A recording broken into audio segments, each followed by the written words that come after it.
அப்போ சிந்திச்சு பார்க்கணும், நான் எங்கே தவறு செய்கிறேன், என்ன மிஸ்டேக் விட்டேன் அப்படின்னு.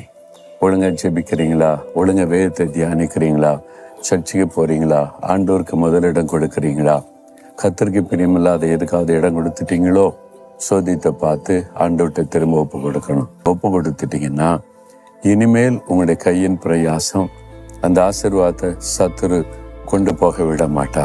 இப்போ அதுக்காக செபிக்க போகிறோம். ஆண்டவரே, நான் ஏதாவது தவறு செய்திருந்தால் மன்னியும், உம்மை துக்கப்படுத்தி இருந்தால் மன்னியும், உம்மை வேதனைப்படுத்தும்படியான காரியத்தை செய்து சாபம் என் வாழ்க்கையில் வர வழி திறந்திருந்தால் என்னை மன்னித்து சாபக்கிரிகளை மாற்றி ஆசீர்வதியும்.